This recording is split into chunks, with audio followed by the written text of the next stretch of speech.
welcome to my classes. Today we will be dealing with naming of molecular compounds. That means how to name molecular compounds. Before going to the naming, let us understand what are molecular compounds. Molecular compounds are nothing but those compounds which are formed by non-metal and a non-metal. So when two non-metals combine, what compound is resulted? No? Those compounds itself are called as molecular compounds. These are also called as covalent compounds. These are also called as covalent compounds. Why? Because they are formed by the covalent bond and then they form a molecule. Hence they are called as molecular compounds. It means what? Now today we are focusing on what? Naming of the compounds which are made up of two nonmetals. Now first example I have taken as SO2. This is a molecular compound. Why? Because it is made up of two nonmetals. This is sulfur nonmetal and oxygen nonmetal. Now we will try to name this using these rules. Clear? So here I have written some prefixes and IDE names. So I will show you how we will use these charts also. So first I have written the rule for first element begin with the element name. It means what? First element is sulfur. So how it should begin? It should begin with element name. So its element name is sulfur. So we will write it as sulfur. Clear? I will write it as sulfur. Next. For second element begin with IDE name. It means what? For second element, this is second element, I should begin with IDE name. So for oxygen, you see in the chart, for oxygen what is there? Oxide is there. So I need to write begin with oxide, the element name. Clear? And then what they have given, use the prefixes to show how many number of atoms each type are there. Now you have to show prefix. Prefix means before to this we have to place. What we have to place? How many atoms are there? So for that what you need to do? You need to see this prefix chart. So here sulfur only one is there, isn't it? But again one rule is there, see here. Don't use mono for first element. If first element is having only one, okay, first element is only one, we should not use mono. Okay, so I should not use here mono sulfur. This is exception. Except this we can use other prefixes. Only for first one you have to not use. Clear? So I need to eliminate here mono. So I will not write. So here next oxygen, how many are there? 2. So for 2 what is the prefix? Di. So I need to write di. So this is the simple naming. So what it is? Sulfur dioxide. This is the naming of molecular compound. So next example is CCl4 I have written. How to name this compound? So first element what I need to write? Its element name. What is the C? So I will write it as carbon. Clear?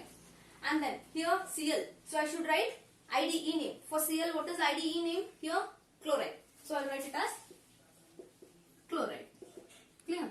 And then see here, I have to count the number of atoms and I have to fix the prefix. So here number of atoms carbon is only 1. So as we have said we should not use mono for the first element. So here we will eliminate mono.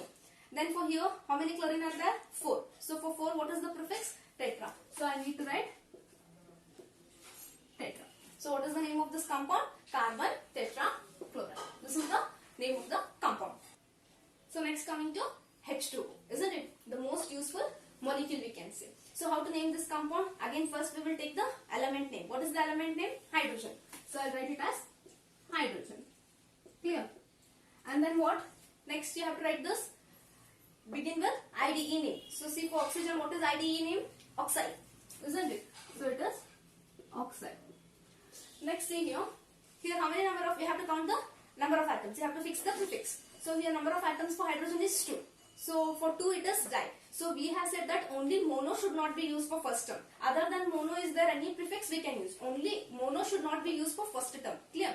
So now it is 2. So for 2 it is di. So I can place here di. Clear? And oxygen is 1. So for second element we can place mono. Only for first element we should not use mono. So isn't it? So for oxygen how much is there? 1. So I have to use monoxide. So what? So here it will be like monoxide, isn't it? Like double O will come. So what we will use? So we will remove this and we will write it as dihydrogen monoxide. Like this will be dihydrogen monoxide. So what is the molecular compound name for H2O is nothing but dihydrogen monoxide. Next we'll move on to this example. So first we have to write the element name. What is it? It is phosphorus. Clear? So I am writing phosphorus. And then what? We are having sulfur here, but we have to begin with IDE name. For sulfur what is IDE name? Sulfide. So I will write it as And then how many atoms are there? 4. For 4, what is the prefix? Tetra. So I need to use your tetra phosphorus. And how many sulfur are there? 10. So 10, the prefix is deca. So we have to use your deca. So what is the name? Tetraphosphorus decasulfide is the naming. Now we will try to name this compound. So your first element, you have to begin with the element name, that is nitrogen. So you need to write nitrogen. Clear? And then what? Here oxygen is there. We have to end with, begin with oxide name. So it will be oxide, isn't it? It will be oxide. Then nitrogen, how many are there? 2. So we have to use the prefix di. So it will be dinitrogen. And then here for oxygen, how many are there? 3 are there. So it is tri. So what is the name? Dinitrogen trioxide is the naming of this compound. Try these examples using these rules and comment in the comment section. I hope you understood the naming of molecular compound.